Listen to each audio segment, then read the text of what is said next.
Press the bell icon on the YouTube app and never miss another update.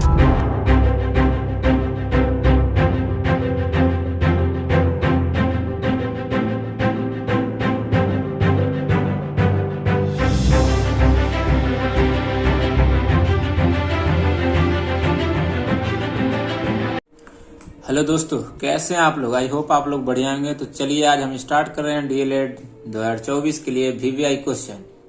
जो आप लोग जानते होंगे, जो फर्स्ट ईयर 23 से 25 सेशन होगा, उन लोग का एग्जाम है 18 तारीख के। तो चलिए हम आज एक पर्यावरण अध्ययन शिक्षण शास्त्र से लेकर 3 वीवीआई क्वेश्चन लेकर आए हैं, जो संभावना है दोस्तों कि ये आएगा ही आएगा।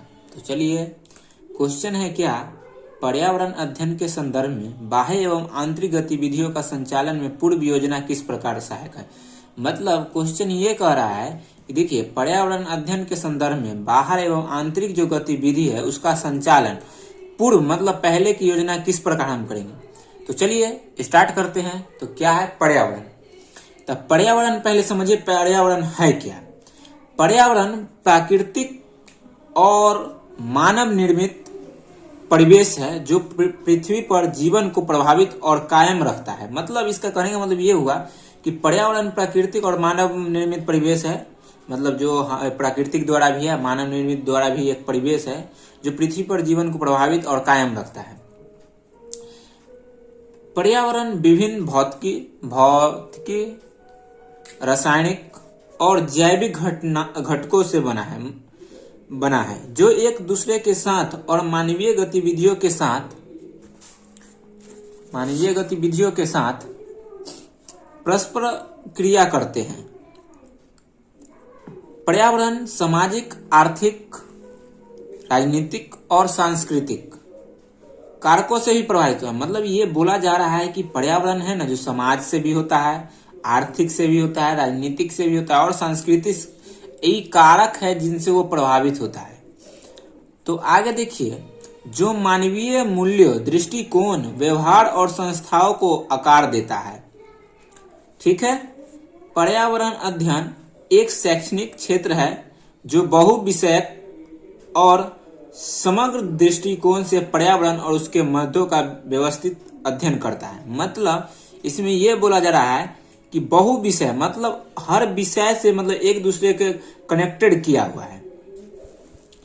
पर्यावरण अध्ययन पर्यावरणीय समस्याओं के कारणों, परिणामों और समाधानों को समझने, विश्लेषण, मूल्यांकन और संबोधित करने के लिए प्राकृतिक, वैज्ञानिक, मानविक और सामाजिक विज्ञान से ज्ञान को एकत्रित करता है। पर्यावरण अध्ययन केवल पर्यावरण अध्ययन करने के बारे में नहीं, यह दुनिया को बदलने के बारे में भी है। मतलब ये बोला जा रहा है कि पर्यावरण अध्ययन है वो सिर्फ अध्ययन नहीं करना है, अध्ययन करके दुनिया को बदलना भी है। यह पहचानने के बारे में यह पहचानने के बारे में है कि हम प्राकृतिक दुनिया का हिस्सा है। मतलब प्राकृतिक है ना, वो भी दुनिया का एक हिस्सा है,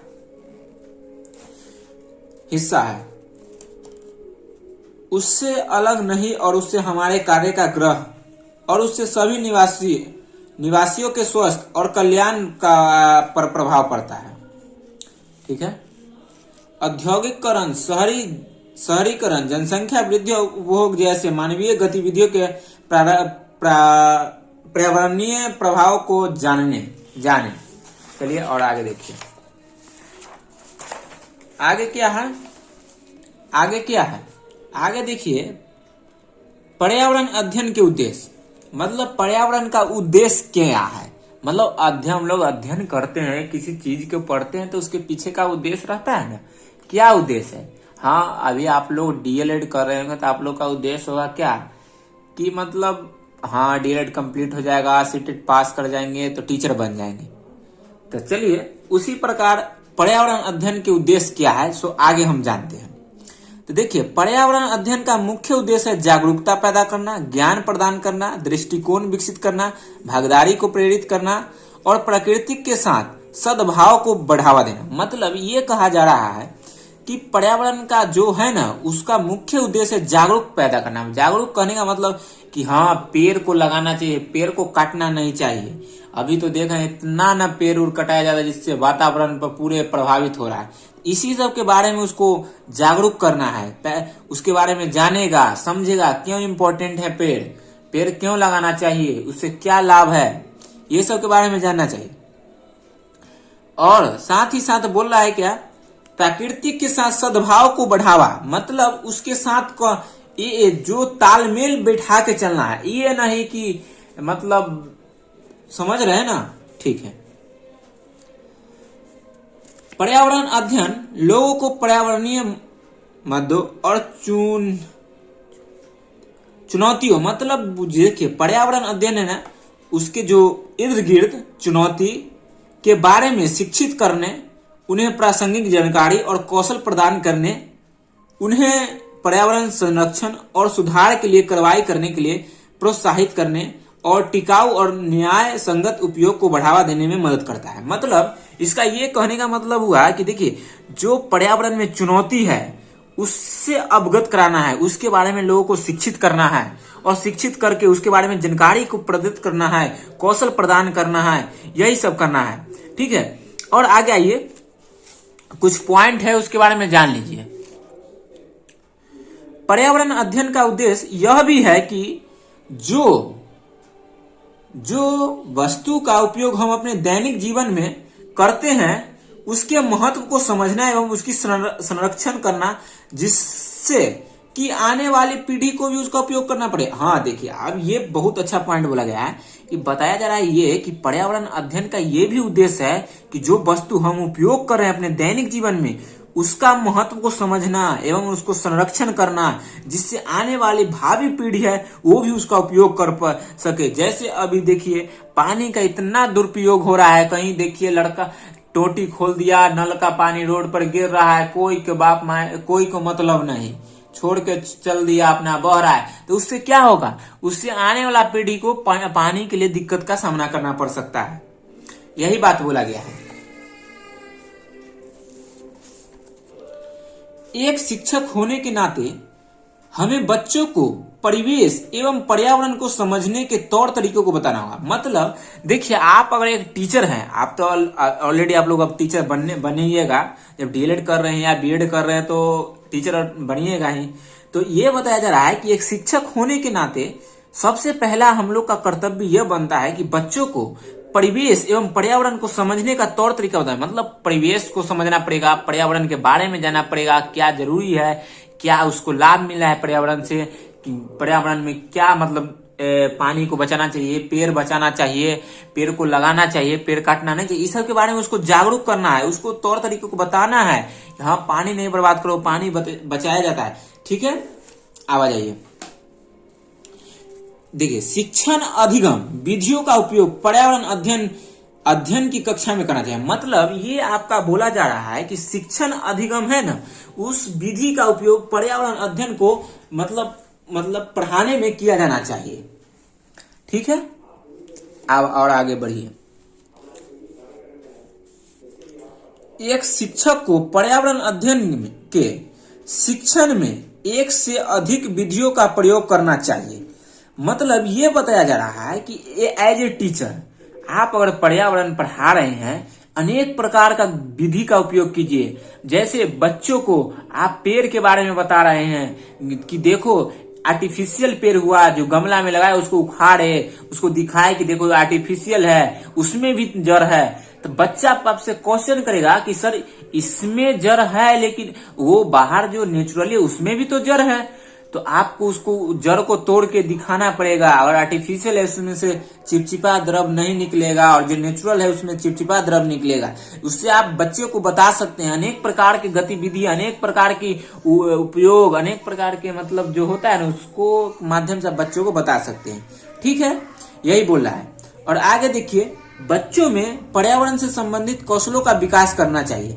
मतलब पर्यावरण से संबंधित जो कौशल है, कौशल कहने का मतलब वो समझ सके। जैसे आप ले जा रहे हैं टूर पे ले जा रहे हैं, टूर करेंगे भ्रमण पर ले जा रहे हैं, तो बच्चों देखते हैं, देखने के बाद आपसे क्वेश्चन करते हैं कि सर ये क्या है, ये क्या है, जिससे उनको क्या होता है, उनके बारे में जानते हैं, उनके बारे में जानते हैं तो सोचते हैं, सोचने के बाद क्या होता है, सोचते हैं तो क्या करते हैं, सोचते हैं, सोचने के बाद क्या करते हैं, आपसे सवाल पूछते हैं, सवाल पूछने के बाद क्या होता है, आप उसको बताते हैं, उससे उसका क्या होता है, उसका संज्ञानात्मक विकास होता है। संज्ञानात्मक विकास के साथ साथ वो सोचने का शक्ति बढ़ता है, समझे, यही सब है। फिर आगे देखिए, आगे क्या है,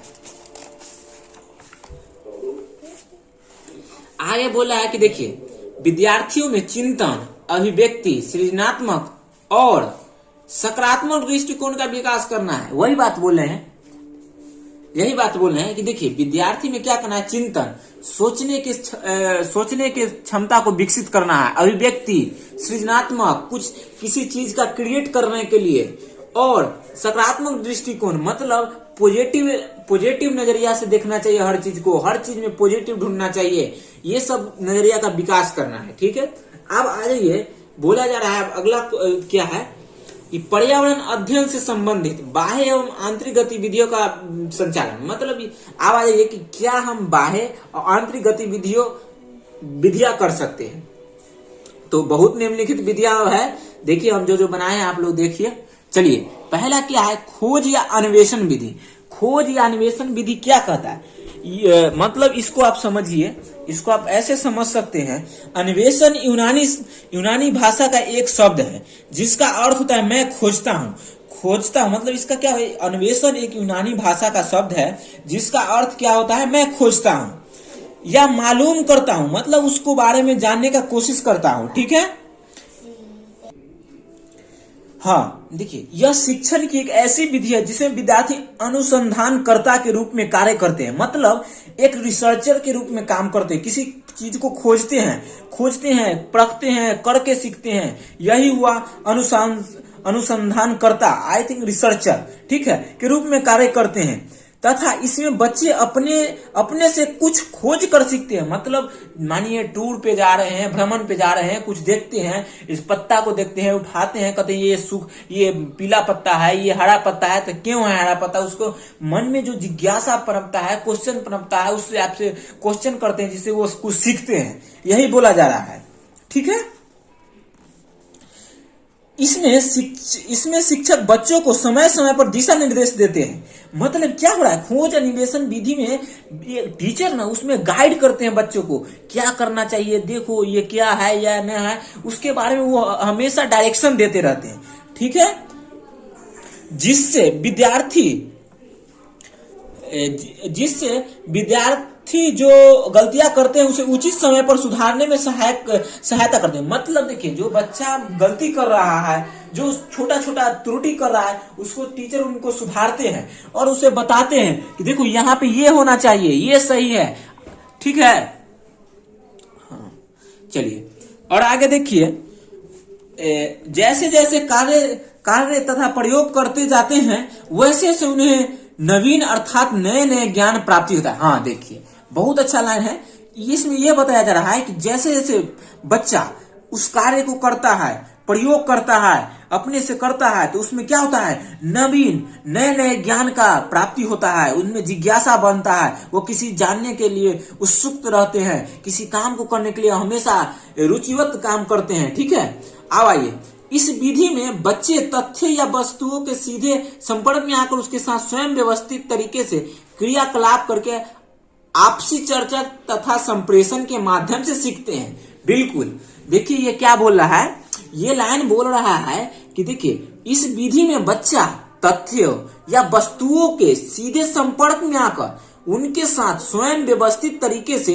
क्रियाकलाप करके आपसी चर्चा तथा संप्रेषण के माध्यम से सीखते हैं। मतलब आपस में बैठ के एक दूसरे से कन्वर्ट करते हैं, क्या उसको आप कह सकते हैं, आपसी चर्चा करते हैं, ये गलत है, ये सही है तो क्यों हुआ, इसका क्या यूज है, इसका ये यूज है, हमारे गांव में ये हुआ, वो हुआ, मतलब जो कन्वर्सेशन एक दूसरे संप्रेषण के माध्यम से सीखते हैं, जिससे उनके बहुत दिनों तक सीखते उनको याद रहता है, और एक जो सीखने का है ना ललक होता है, रुचि पैदा होता है। ठीक है, जिसमें शिक्षक समन्वय अनुदेशक और सहयोगी के रूप में भूमिका निभाते हैं। मतलब जब बच्चा आपस में सामूहिक रूप से जब अपने आप को वार्तालाप करते हैं, उस किसी चीज पर अपना तर्क वितर्क करते हैं, तो एक टीचर उसमें सिर्फ एक दिशा निर्देश देती है, हाँ ये सही है, ये गलत है। वो सिर्फ एक गाइड के लिए मेंटर्स के भांति काम करते हैं। ठीक है, विद्यार्थी तथ्यों को प्रश्न पूछकर आंकड़े का विश्लेषण करके सृजनात्मक चिंतन द्वारा सक्रिय रूप से सीखते हैं। हाँ, तो देखिए क्या बोला था कि विद्यार्थी तथ्यों से प्रश्न पूछकर आंकड़ों का विश्लेषण करके सृजनात्मक चिंतन द्वारा सक्रिय रूप से सीखते हैं। मतलब एक स्टूडेंट होता है, एक छात्र होता है, एक बच्चा होता है जो स्कूल में पढ़ता है, वो आंकड़े के बारे में उसके बारे में विश्लेषण करता है कि हाँ ये सही है, ये गलत है, ये इसका ये इतना ये देखे, इतना ये देखे, और उससे कुछ नया चीज सृजनात्मक चिंतन करता है और उसके करके सक्रिय भागीदारी लेते हैं। ठीक है, और परिकल्पनाएं बनाते हैं, अपने अनुभवों की जांच करते हैं तथा उनसे खुद निष्कर्ष, मतलब जो वो अपने माइंड में कल्पना करते हैं, सोचते हैं, उसको अनुभव को जांचते हैं, जांचने के। चलिए दोस्तों देखिए, तो आप अगला है क्या, परिभ्रमण विधि, परिभ्रमण एवं सर्वेक्षण विधि। मतलब ये कुछ करने वाला विधि है। तो देखिए, तो बता रहे हैं कि ये क्या है, परिभ्रमण एवं शिक्षण अधिगमन प्रक्रिया का एक महत्वपूर्ण साधन है। मतलब ये बोला है कि परिभ्रमण एवं सर्वेक्षण विधि है ना, जो परिभ्रमण को शिक्षण अधिगम प्रक्रिया का एक महत्वपूर्ण साधन माना जाता है क्योंकि इस विधि में बच्चों को वास्तविक परिस्थितियों में ले जाकर विषय का व्यवहारिक एवं प्रत्यक्ष ज्ञान मिलता है। मतलब ये बताया जा रहा है कि जो इस विधि है ना, इसमें बच्चों को वास्तविक परिस्थिति, जस्ट लाइक आप मानिए परिभ्रमण विधि क्या हुआ, आप चिड़ियाघर ले गए तो बच्चे वहां प्रत्यक्ष रूप से देखने के बाद उसको ज्ञान प्राप्ति होता है, उसका समझ रहे हैं ना। चलिए, जिससे बच्चों बहुत दिनों तक याद रखते हैं। मतलब जो बच्चे, मानिए आप ही अगर कोई चीज को देख के पढ़ते हैं, देख के लाइव देखे अपने जीवन में, तो बहुत दिनों तक याद रहता है। पर्यावरण अध्ययन में क्षेत्र भ्रमण का विशेष महत्व है। बिल्कुल सही बात है। हमारा परिवेश बच्चों के अधिगम योग्य सूचनाओं, वस्तुओं एवं अवसरों का भंडार है। ये बताया जा रहा है कि जो हमारा परिवेश है बच्चों के अधिगम योग्य सूचनाओं, वस्तुओं के अवसरों का भंडार है। परिभ्रमण में विद्यार्थी को कक्षा में नियंत्रित शिक्षा न देकर उसे स्थान पर घुमाकर पर्यावरण का शिक्षा दिया जाता है। ठीक है, यदि बच्चे परिभ्रमण पर जाते हैं तो उन्हें विशेष प्रकार से प्रकृति को जानते हैं, अपने पौराणिक संस्कृति, भौगोलिक क्षेत्र, पर्यटन स्थल को जानने का मौका मिलता है। मतलब जो हमारा पौराणिक, मतलब जो प्राचीन काल में जो राजा महाराजा बनाए, उनसे रूबरू होता है। उसके बाद क्या होता है, उसके बाद उनको जानने का मौका मिलता है। आर्थिक स्थिति, प्राकृतिक, सामाजिक और भौगोलिक, ऐतिहासिक, औद्योगिक, संस्कृति परिवेश से बहुत चीज वास्तविक रूप से देखने को प्रत्यक्ष रूप का अनुभव प्राप्त करते हैं। जैसे एक एग्जाम्पल हम के द्वारा आपको समझा रहे हैं कि एक चिड़ियाघर या बगीचे के सैर, किसी ऐतिहासिक किले का भ्रमण, विज्ञान संग्रहालय, ब्रेड या बिस्किट की फैक्ट्री इत्यादि के भ्रमण द्वारा बच्चे नए ज्ञान एवं वास्तविक परिस्थितियों में नए अनुभव तथा अस्थायी अधिगम के अवसर प्राप्त कर प्रत्यक्ष एवं व्यवहारिक ज्ञान प्राप्त करते हैं। क्षेत्र परिभ्रमण द्वारा बच्चों में अवलोकन, छानबीन, खोज, आंकड़ों तथा तथ्यों को एकत्रित करने का एवं उनका वर्गीकरण, विश्लेषण तथा सूक्ष्म निरीक्षण करना, मानसिक शक्तियों का उपयोग करना, जिज्ञासा और अन्वेषण प्रवृत्तियों का पोषण करना इत्यादि करना। मतलब इसमें यह बताया जा रहा है कि देखिए, अगर बच्चा भ्रमण करता है तो उसको क्या होगा, अवलोकन करेगा, किसी चीज का खोजेगा, आंकड़ों का एकत्रित करेगा, उनका वर्गीकरण करेगा, विश्लेषण करेगा, छोटा छोटा मतलब निरीक्षण करेगा और उसका मानसिक क्षमता है ना, उसका डेवलपमेंट होगा। ठीक है, यही बोला जा रहा है। यह विधि विद्यार्थी में कक्षा कक्ष की पढ़ाई उबाऊपन दूर करने में विशेष रूप में, मतलब ये बताया जा रहा है, आप अगर परिभ्रमण विधि में आप पढ़ते हैं तो बच्चा अपने आप को सहज रुचिकर महसूस करते हैं, वो अपने आप को कभी बोझिल महसूस नहीं करते हैं, उसमें बहुत ज्यादा वो जिज्ञासु रहते हैं किसी चीज को जानने के लिए। ठीक है, तो अगला है प्रयोग विधि। क्या है? प्रयोग विधि। प्रयोग विधि अर्थात एक्सपेरिमेंट शब्द, देखिए प्रयोग है ना, वो एक्सपेरिमेंट शब्द के लैटिन भाषा के शब्द एक्सपेरिमेंटम से बना है। मतलब देखिए प्रयोग जो है ना, एक्सपेरिमेंटम शब्द जो बना है वो लैटिन भाषा के एक्सपेरिमेंटम से बना है, जिसका अर्थ है प्रयत्न करना या परीक्षा लेना। मतलब प्रयत्न करना, परीक्षा लेना। जब बच्चे किसी चीज को प्रयोग के माध्यम से सीखते हैं तो उन्हें एक मजेदार अनुभव होता है। बिल्कुल सही बात है, मजेदार अनुभव होता है, इससे उनका विषय के साथ कभी भूल नहीं पाते हैं, बल्कि जीवंत रिश्ता बन जाता है। मतलब देखिए एक्सपेरिमेंट अगर कोई करता है, आप जाके कभी आप 9th-10th में किए होंगे एक्सपेरिमेंट, तो आपको वो जिंदगी भर याद रहेगा। आप घड़ी पे एक्सपेरिमेंट ले लीजिए। कभी कभी आप देखते होंगे बचपन में, अच्छा काला रंग पर रंग दिए, 2-3 गो रंग के मिला के एक अलग रंग का निर्माण हो गया। जब अलग रंग का निर्माण हो गया तो आपको वो सब दिन के लिए याद हो जाएगा, समझ गए? तो आप अपने से उसको एक्सपेरिमेंट करके विकसित किए तो आपको बहुत दिनों तक याद रहेगा। ठीक है, चलिए और आगे देखिए। और प्रयोग करने से विद्यार्थी स्वयं सीखते हैं। बिल्कुल सही बात है, विद्यार्थी स्वयं सीखते हैं। विभिन्न प्रकार का प्रयोग करने से विद्यार्थी को आनंद की प्राप्ति होती है तथा उनका उस विषय के प्रति आत्मविश्वास में वृद्धि होता है। मतलब अगर आप किसी एग्जाम्पल लीजिए, मैथ का क्वेश्चन आप बना रहे हैं और नहीं बन रहा है, बहुत प्रैक्टिस कर रहे हैं। अब प्रैक्टिस करने के बाद अगर उसको बना लेते हैं, अंदर से इतना कॉन्फिडेंस डेवलप हो जाता है, इतना आत्मविश्वास बढ़ जाता है कि आपको लगता है हम ही है जो अब कर सकते हैं। यही चीज बताया जा रहा है, जिससे उन्हें पढ़ाई के प्रति रुचि एवं जिज्ञासा में भी वृद्धि होता है। मतलब अगर आत्मविश्वास अंदर से, सेल्फ डेवलपमेंट जब होता है ना, सेल्फ कॉन्फिडेंस आता है तो एकदम पढ़ाई में मन लगता है। उसी चीज को मैथ बनाने में बहुत मन लगता है, आदमी उसी में लगल रहता है। क्यों? क्योंकि वो हमसे जिज्ञासा, उसके प्रति हमको रुचि हो गया, उसके लगाव हो गया। डैट कॉल यही हुआ। ठीक है, और आगे देखिए, एक शिक्षक होने के नाते प्रयोग में उपयोग किए जाने वाला सामग्री का उपलब्ध बच्चे के परिवेश से करवाने का प्रयास करना चाहिए। मतलब देखिए ये बताया जा रहा है कि एज ए टीचर आप बच्चे के परिवेश में जो सामग्री उपलब्ध है उसी से उसको मतलब कुछ एक्सपेरिमेंट करने के लिए कहिए, जिससे उनको आर्थिक भी नुकसान, आर्थिक नुकसान करने में बच्चे बहुत अलग अलग पृष्ठभूमि से आते हैं। तो कोई आर्थिक रूप से कमजोर है, तो कोई बहुत चीज, मतलब समझ रहे हैं ना, हर चीज से वंचित बच्चे भी आते हैं। तो उनको अपने समाज, अपने वातावरण जो है ना, उन्हीं से उपलब्ध, उनके मतलब जो सामग्री उपलब्ध है उन्हीं से, उनके परिवेश से ही उपलब्ध कराया जाए। ठीक है, यही बताया जाए, ताकि बच्चे भी कक्षा कक्ष के अलावा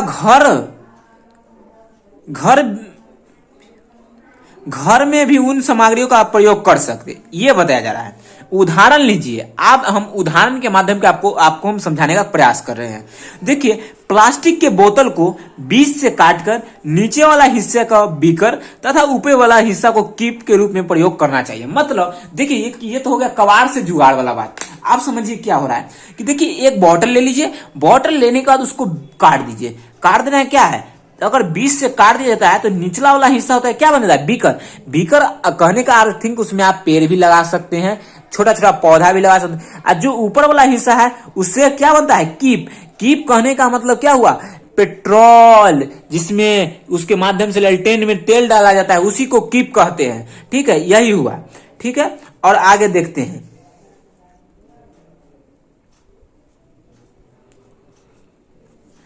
प्रयोग करने से बच्चों में अवलोकन करने, विश्लेषण करने, परिकल्पना करने तथा निष्कर्ष निकालने की समझ का विकास होता है। मतलब ये बताया जा रहा है कि देखिए, बच्चा जब अपने से प्रयोग करेगा ना तो वो अवलोकन करेगा। अवलोकन करेगा मतलब कि क्या हुआ, कैसे किए, क्या इसमें सीखे, ये सब हुआ। उसका विश्लेषण करेगा, परिकल्पना करेगा, करने का सोचा अच्छा ऐसे करते तो इसका ये रिएक्शन होता, ऐसे करते तो ये बनता, ये से करते तो ये हो सकता था। इसी को कहते हैं परिकल्पना करना। तथा निष्कर्ष निकालने की समझ विकास होता है। मतलब उससे वो रिजल्ट भी निकाल सकता है कि अच्छा ये किए तो ये हो गया, तो उसके क्या उस सब का विकास होता है। प्रयोग के द्वारा बच्चों में सवाल पूछने की प्रवृत्ति जागृत होती है। मतलब जब बच्चा प्रयोग करेगा उससे कुछ नहीं बनेगा तो वो बच्चे आपसे सवाल करेंगे और उनका क्या होगा, तो उत्तर मिलने पर उनका मस्तिष्क में कुछ नए प्रश्न उभरते हैं। मतलब आप उत्तर देते जाइए, वो नए नए प्रश्न को उनके मन में क्रिएट होगा। ठीक है, उनका क्रिएट होगा तो उनसे क्या होगा, उनका संज्ञानात्मक विकास होगा, सोचने का क्षमता बढ़ेगा, चिंतन करने का क्षमता होगा, क्रिटिकल थिंकिंग होगा। समझ रहे हैं ना। ठीक है, और आगे बढ़िए। इस प्रकार शिक्षण अधिगमन की प्रक्रिया को आगे बढ़ाने में प्रयोग विधि बहुत महत्वपूर्ण भूमिका निभाते हैं। मतलब शिक्षण अधिगम को बढ़ाने में प्रयोग विधि है ना बहुत बड़ी मतलब भूमिका निभा रही है। अतः ज्ञान को मूर्त बनाने के लिए जहां कहीं भी आवश्यकता हो तो प्रयोग के माध्यम से अवधारणा को स्पष्ट करना। मतलब देखिए, अमूर्त भी समझ लीजिए। अमूर्त कहने का मतलब हुआ कि आप कल्पना कर रहे हैं, अच्छा बिना पढ़ले बन जावे टीचर, बिना पढ़ले डीएलएड पास कर जावे, तो ये क्या हुआ, आप कल्पना में खोए हुए हैं। अच्छा डीएलएड करना है, सीधे नौकरी। एक मूर्त मतलब क्या हुआ, आप देख रहे हैं, उसको समझ रहे हैं, उसके बारे में सोच रहे हैं, डेट कॉल मूर्त। ठीक है, चलिए तो ये हम एक क्वेश्चन एक और इधर भी देख लीजिए। चलिए, एक क्वेश्चन था ये क्या क्वेश्चन था, ये था आपका, ये क्वेश्चन लिख लीजिए, ये 10 ही नंबर में पूछेगा, समझे। इससे आपका बहुत सारा कॉन्सेप्ट क्लियर हो गया है। ठीक है, कॉन्सेप्ट क्या क्लियर आपका हुआ, पर्यावरण अध्ययन के संदर्भ में बाह्य व आंतरिक गतिविधियों का संचालन में पूर्व योजना किस प्रकार सहायता। ठीक है, तो यही क्वेश्चन था। तो चलिए, हम कैसा लगा वीडियो आप देखिए और इसमें कुछ देखिए, आपको ना अच्छा लगा तो कमेंट कीजिए। तो चलिए मिलते हैं नेक्स्ट वीडियो में। जय हिंद, जय भारत।